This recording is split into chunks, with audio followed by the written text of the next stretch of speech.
ॐ त्वमेव माता च पिता त्वमेव बन्धुश्च सखा त्वमेव विद्या द्रविणं त्वमेव सर्वं मम देवदेव त्वमेव सर्वं मम देवदेव। आज हम पुनः भक्तमाल के माध्यम से भक्तों का जो पावन चरित्र श्रवण कर रहे हैं। आज फिर से भगवान के परम भक्त श्री नरसिंह मेहता जी, जो भगवान के परम भक्त हुए, सभी जानते हैं, प्रसिद्ध हैं। आज हम उनके पावन चरित्र को श्रवण करेंगे। जब भक्तों के जीवन का हम श्रवण करते हैं या भगवान की कई चर्चाओं का हम श्रवण करते हैं तो हमारा अंतःकरण भी पवित्र होता है और हमारे अंदर आज नहीं तो कल धीरे धीरे भक्ति का प्रादुर्भाव हो जाता है। ऐसे ही गुजरात के जूनागढ़ जिले में ये नरसिंह मेहता जी का जन्म हुआ। इनके जो पिता थे, ये इनका नाम कृष्ण दामोदर और माता इनकी लक्ष्मी गौरी जी थी। ब्राह्मण कुल में इनका जन्म हुआ। दो पुत्र थे इनके, एक वंशीधर और दूसरे नरसिंह मेहता। तो नरसिंह मेहता छोटे और वंशीधर बड़े थे। कुछ समय के बाद माता पिता दोनों का शरीर छूट गया। अब इनका पालन पोषण जो था इनकी दादी ने किया। तो इनके बड़े भाई जो थे पढ़ लिख कर पुलिस में चले गए। नरसिंह मेहता छोटे और इनका संकल्प था कि जब तक गुरु मुख से कोई मंत्र ना मिल जाए तब तक हम कोई शब्द बोलेंगे ही नहीं। अब दादी तो दादी, पोता अति प्रिय होता है चाहे कोई भी हो। तो दादी पालन पोषण करती, कुछ भी बोलती, नरसिंह मेहता कोई जवाब न देते। दादी को लगा कि ये तो गूंगा है। अब दादा दादी की चिंता बहुत बढ़ गई कि अब क्या करें, कहाँ उपचार कराएं। पढ़े लिखे तो थे नहीं, स्कूल कहीं जाते नहीं। जैसे तैसे दादी बड़ा कर रही थी। धीरे धीरे नरसिंह मेहता और बड़े होने लगे। उनके जो सत्नों का आगमन होता था, उनकी दादी संतों की मंडली में जाती, सत्संग भी करती, वहाँ नरसिंह मेहता को भी लेके जाती। अब नरसिंह मेहता 8 वर्ष के हो चुके थे। अभी तक उन्होंने एक शब्द नहीं मुख से बोला। दादी को बड़ी चिंता, ये तो गूंगा है, क्या होगा इसका। लेकिन उन्हें भगवान पे भी भरोसा था। उनकी दादी को भी भक्त परिवार था। संतों की खूब सेवा करती और जाती संतों की मंडली में, नरसिंह मेहता को भी लेके जाती। ऐसे ही एक दिन वहां पर चल रहा था कार्यक्रम, नरसिंह मेहता भी गए। बहुत सारे संत आए हुए थे। उसी में से एक संत बैठे और भगवान के नाम का संकीर्तन कर रहे। नारायण नारायण का जाप हो रहा था। वहीं पर नरसिंह मेहता को ले जाके बिठा दिया। माता जी को अंदर से लगा, दादी को, कि आज तो यहाँ इसका उद्धार होगा, क्योंकि अंदर से भगवान भी प्रेरणा देते हैं किसी कार्य की सफलता मिलनी है। दादी बड़ी प्रसन्न, नरसिंह मेहता को बिठा दिया। महात्मा ने देखा, आँख खोले तो बोले क्या बात है। बताया कि भगवान 8 वर्ष का हो गया, अभी तक ये बच्चा अपने मुख से कुछ भी नहीं बोलता। दादी बड़ी चिंतित थी। महात्मा बोले, जल लिया उन्होंने हाथ में और नरसिंह मेहता के मुख में डाल दिया अपने कमंडल जल लेकर के, और बोले, बोलो बेटा राधे कृष्ण बुलवाया उनसे और नरसिंह मेहता बोल पड़े, क्योंकि उनका तो संकल्प ही था, गूंगे तो थे नहीं वो। तो जैसे ही राधे कृष्ण बुलवाया महात्मा ने, नरसिंह मेहता जोर जोर से भगवान के नाम का संकीर्तन करने लग गए। अब तो दादी की प्रसन्नता का ठिकाना न रहा। बड़े आनंद से जीवन। नरसिंह मेहता को घर ले आई दादी, खुश। सब परिवार में प्रसन्नता आ गई। धीरे धीरे बड़े होने लगे नरसिंह मेहता। अब उनके बड़े भाई का विवाह हो चुका था। इधर दादी का शरीर भी छूट गया। थोड़े बड़े हो गए, लेकिन करते कुछ भी नहीं थे। भक्त थे भगवान के, पढ़े लिखे भी नहीं थे। करते तो क्या भी करते। अब माँ बाप हो तो अलग बात होती है। दादी थी तब भी संभाला। अब बड़े भाई की शादी हुई। जो भैया भाभी थे उन्होंने घर से निकाल दिया। अब उन्हें जाना कहाँ है नरसिंह मेहता को पता नहीं। भगवान भरोसे घर से निकल गए। एक मंदिर पड़ा सामने, वहां जाकर के बैठ गए। वहां भगवान की कृपा से संतों का सानिध्य मिल गया। संतों की संगति जब मिली तो नरसिंह मेहता अति प्रसन्न हुए। उनके साथ रहते, संतों के साथ भगवान का भजन करते और आनंद से रहते थे। तो नरसिंह मेहता भी जब बड़े हुए धीरे धीरे, तो कहीं कहीं कुछ कुछ काम करते और बड़े सेठ बन गए थे वो। धन की कोई कमी नहीं, आराम से भगवान का भजन करते। तो नरसिंह मेहता का विवाह हो चुका था। सुंदर कन्या का जन्म हुआ। नरसिंह मेहता ने बेटी का भी विवाह कर दिया, बड़ी हो गई। पुत्र तो उनके पास ही थे। बेटी ससुराल चली गई। नानी बाई नाम था, रमा नाम था उनका। कुछ समय के बाद उनकी पत्नी का भी शरीर छूट गया। अब नरसिंह मेहता अकेले, पर जो भक्त होते हैं उन्हें कोई चिंता नहीं होती। भक्त भगवान के भजन में मस्त होता है। संसार है तो जीवन में संघर्ष आते रहेंगे, ऐसा जान करके भक्त मस्ती से भजन करता है। नरसिंह मेहता भी ऐसा ही करते थे। पत्नी चली गई, पुत्र था, कुछ समय तक साथ रहा। पिता पुत्र दोनों मिलकर भगवान की सेवा करते, आनंद से जीवन जीते, कोई कमी नहीं। बड़े सेठ थे नगर के नरसिंह मेहता जी। भगवान की कृपा, अपार संपदा। तो कुछ समय के बाद उनके पुत्र का शरीर भी छूट गया। अब बिल्कुल अकेले हो गए नरसिंह मेहता। उन्होंने सोचा ये भगवान की कृपा ही कहेंगे। उसका जो था वो अपने वापस ले लिया। अब देखा जाएगा जो होगा। तो नरसिंह मेहता के मन में आया, सब तो भगवान की कृपा से इधर उधर हो गया, जो जहाँ तक पहुँच गया। अब इस इतनी बड़ी संपदा और हवेली का मैं क्या करूँगा। ऐसा सोच के नरसिंह मेहता ने पूरी हवेली में जो था सब दान करने का संकल्प ले लिया। सब कुछ त्याग दिया। और भगवान तो भगवान अपने भक्त की परीक्षा लेने के लिए आ गए वेश बदल के। बोले, सेठ जी आपके पास इतनी बड़ी हवेली है, इसका क्या करोगे। वो तो पहले ही अपना मन बनाए हुए थे। तो नरसिंह मेहता हंसे मुस्कुराए, बोले, आइए महात्मा, आपका स्वागत है। अब भगवान वेश बदल के आए, उनको क्या पता। तो बोले, इतनी बड़ी हवेली है, आप इसे हमें दान कर दो। नरसिंह मेहता ने एक क्षण का भी विलंब नहीं किया और बड़ी श्रद्धा से मुस्कुरा के बोले, प्रभु जैसी आपकी इच्छा। ऐसा बोल के उन्होंने हवेली में जो कुछ भी था सब दान करने का संकल्प ले लिया। अब भगवान की नरसिंह मेहता की ऐसी भक्ति देख करके आंखों से आंसू छलक गए और प्रभु वहां से दक्षिणा लेके निकल गए।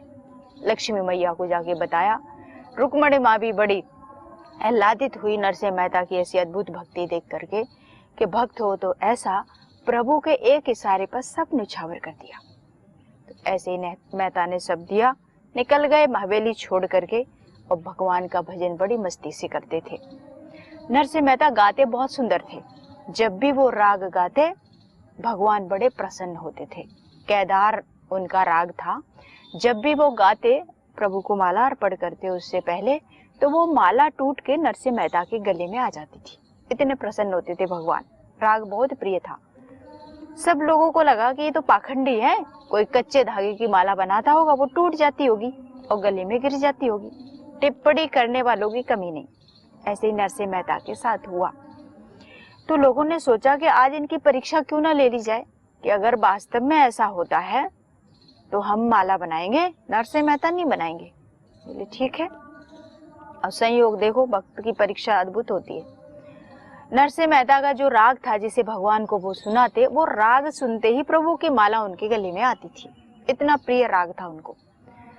एक दिन क्या हुआ, जहाँ से उन्होंने अपना तो सब दान कर ही चुके थे, किसी से कुछ कर्जा थोड़ा बहुत संतों की सेवा के लिए लिया होगा, वो सेठ जी उनसे मांगने के लिए आ गए कि आपको मैंने जो दिया था वो आप हमारा वापस कीजिए। नरसिंह मेहता बोले, कहाँ से करें, हमारे पास तो ये केदार राग है, आप इसे ले लो। मतलब वो गाएंगे नहीं अब उसको। तो राग को उन्होंने गिरवी रख दिया। संयोग देखो, उसी समय उनकी परीक्षा होनी है कि माला टूट के इनके गले में गिरेगी कि नहीं, माला दूसरे लोग बनाएंगे। उनका तो यही था, ये कच्ची माला धागे की बनती है, टूट जाती है। अब संयोग परीक्षा अद्भुत नरसिंह मेहता जी की। अपना राग वो सेठ के यहाँ गिरवी रख चुके थे क्योंकि कर्ज चुकाना था। बोलिए तभी लेने आऊंगा जब मैं आपका कर्जा चुका दूंगा। अब मंदिर में बैठे हैं नरसिंह मेहता, बहुत सारे भजन गा रहे हैं, पर वो राग नहीं गा रहे क्योंकि वो राग तो उन्होंने दान कर दिया, गिरवी रखा हुआ है। अभी जब कर्जा चुके तो वो राग गाएं। अब जो टिप्पणी करने वाले थे बोले, मैं तो बोलता था ये पाखंडी है, अगर माला टूटती तो आज टूट के बताए, वो कच्चे धागे की माला थी इसलिए टूट जाती थी। अब संयोग राग वो गा नहीं रहे तो माला टूटे कैसे। तो नरसिंह मेहता भी बड़े भगवान से प्रार्थना करने लगे, भगवान अद्भुत परीक्षा प्रभु, माला भी तू ही गले में पहनाया, राग भी तू ही गवाता था और आज तू ही मेरी बदनामी करा रहा है, तेरी महिमा तू ही जाने। अंदर अंदर वार्ता चल रही है प्रभु से। अब तो बड़े दुखी नरसिंह मेहता क्या करें। भगवान अपने भक्त को कभी डूबने नहीं देते, पता है।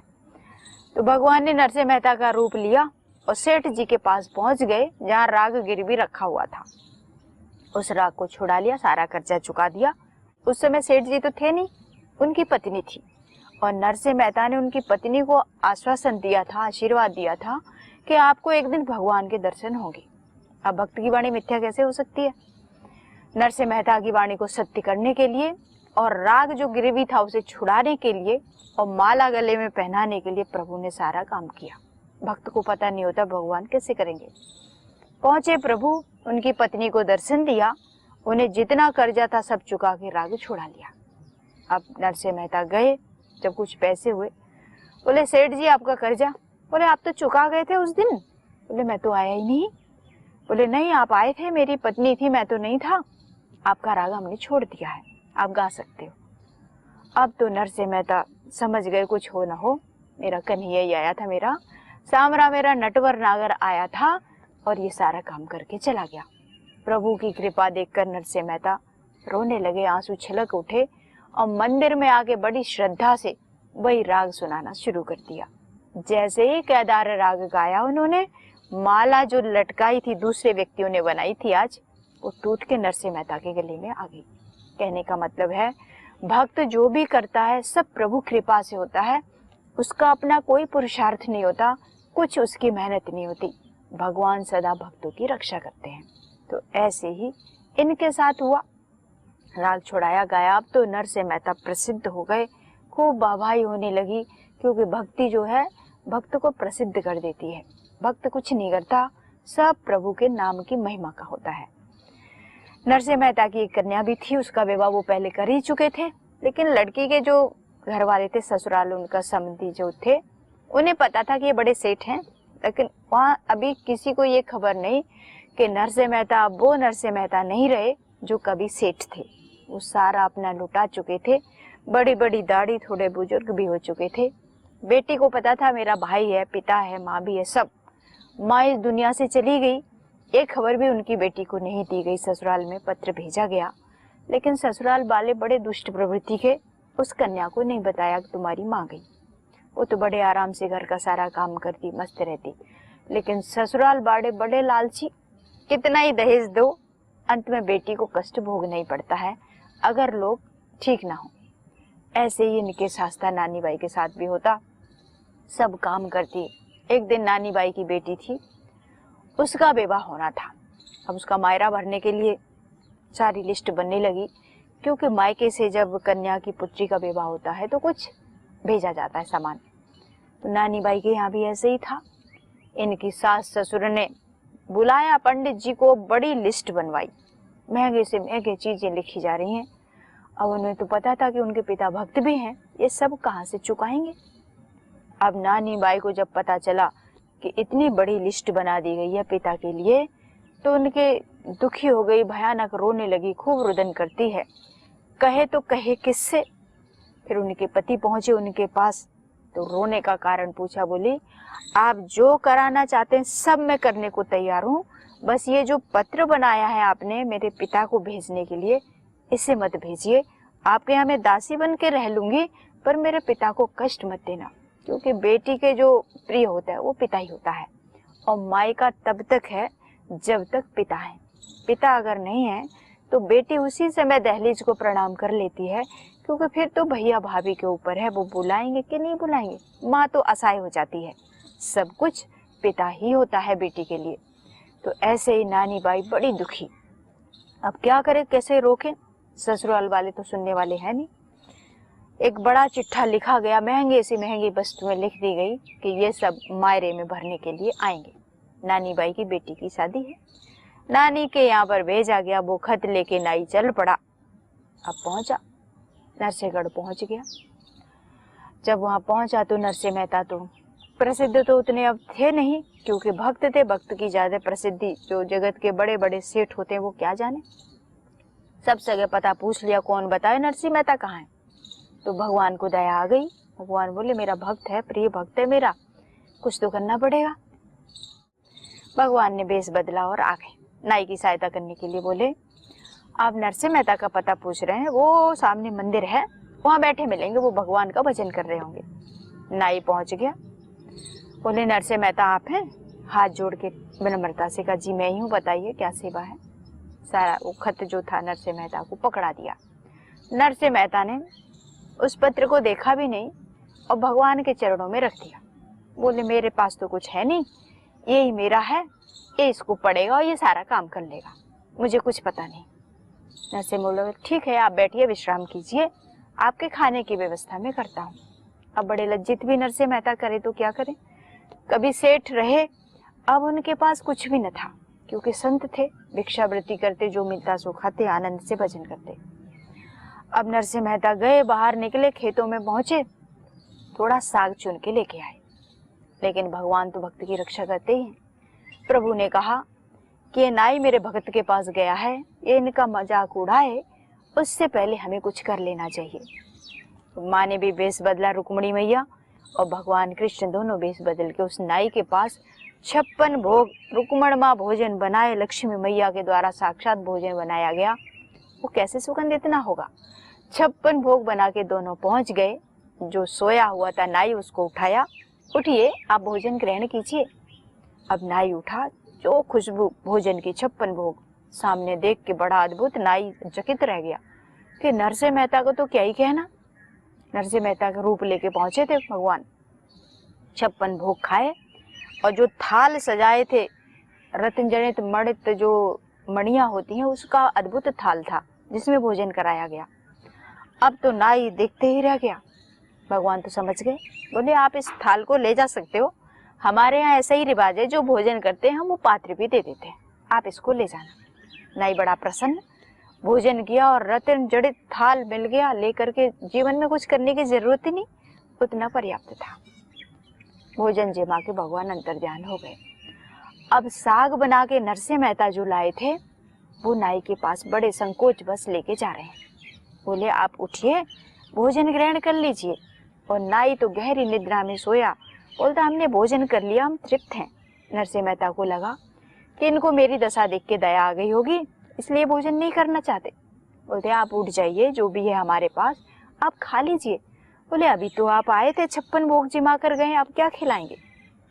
अब तो ये बात सुनते ही नरसिंह मेहता तुरंत समझ गए कि मेरा कन्हैया सारा काम कर गया। इस सोचते ही आनंदित हो गए।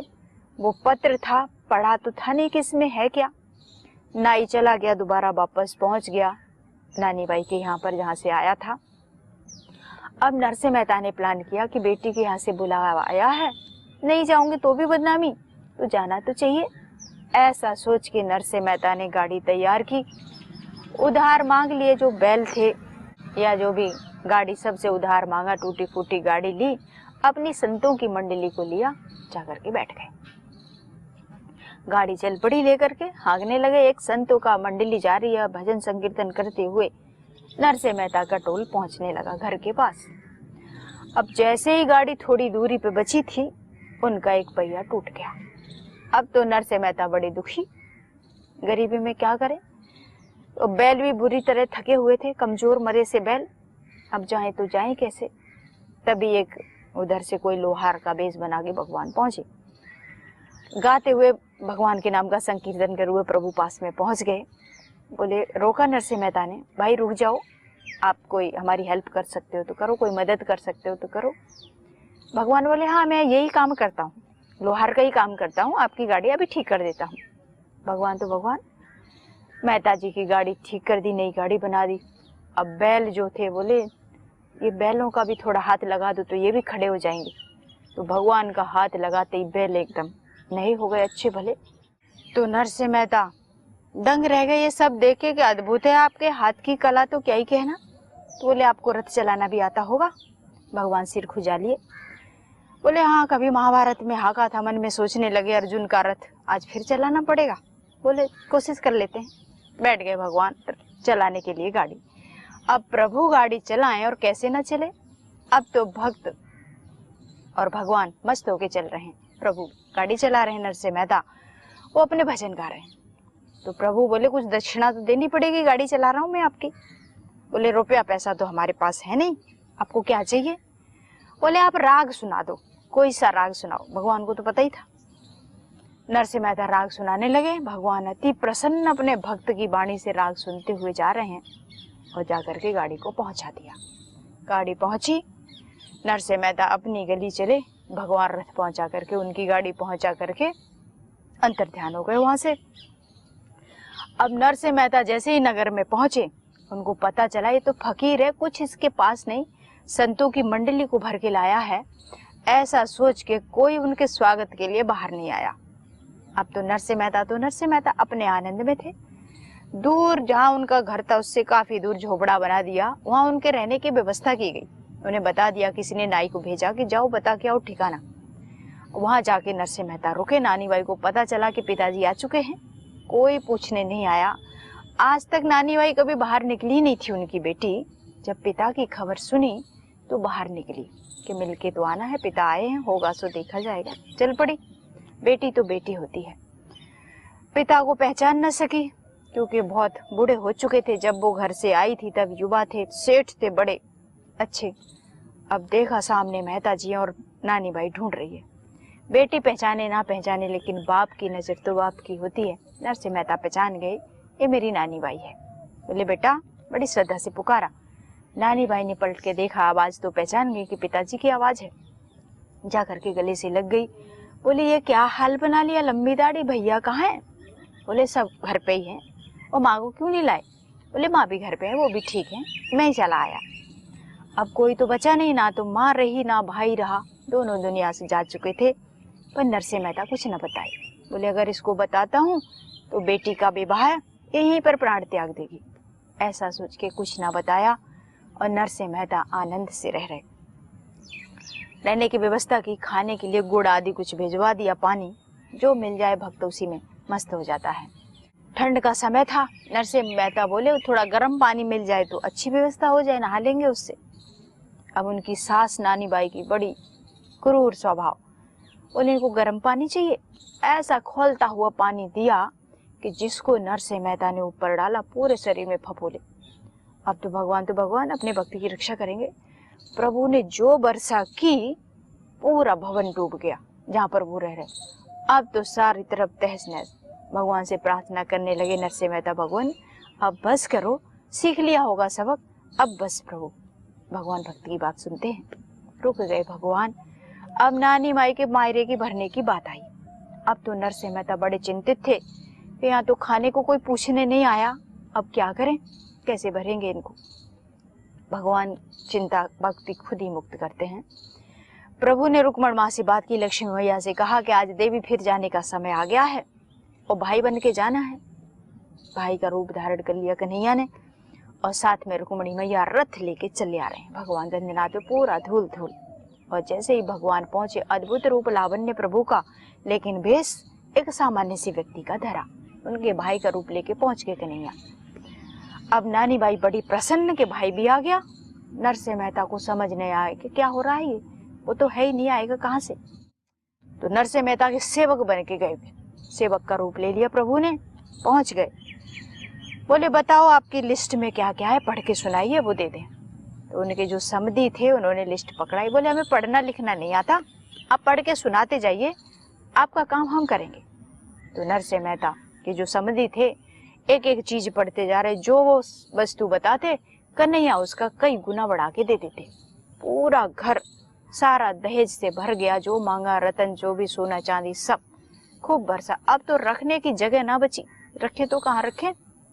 ये देख करके पूरे ससुराल वाले दंग रह गए। सब अद्भुत रूप लावण्य भगवान का। अब नानी बाई अति प्रसन्न, भाई आया है, मेरे पिताजी के सेवक भाई बना लिया, गले जाके लग गई। अब रोई जा रही है, नानी बाई के आंसू बंद नहीं हो रहे। भगवान को दया आई, अंदर अपना पीताम्बरी छुपाए हुए थे प्रभु, ऊपर से वेश धारण किए थे। पीताम्बरी का छोटा सा टुकड़ा निकाला और नानी बाई का मुंह साफ करने लगे, रो रही थी। तभी ये गोपी ने देख लिया। वो समझ गई कोई नहीं, ये तो साक्षात कन्हैया है, ये तो जगत का पालनहारा आया है, तुम इनके दर्शन करके कृतार्थ करो, नानी बाई रोना बंद करो। सब समझ गए कि साक्षात नारायण है। यानी एक भक्त आता है जब, तो सबका उद्धार कर देता है। ऐसे ही भगवान ने नानी बाई का मायरा भरा, बेटी का विवाह हुआ, अपने भक्त की लाज बचाई। प्रभु हर पल तत्पर रहते हैं। तो ऐसे प्रसिद्ध भक्त हुए भगवान के नरसिंह मेहता। अखंड भक्ति करके प्रसिद्ध हुए। आरोप लगाने वाले लगाते रहे, बहुत बदनामी करने की भी कोशिश की, लेकिन भक्त की रक्षा भगवान करे तो कोई कुछ नहीं बिगाड़ सकता। इसी के साथ इस पावन चरित्र को यही विराम देते हैं। अगले अंक में फिर मिलेंगे। सभी को ओम शांति शांति शांति। ओम श्री परमात्मने नमः।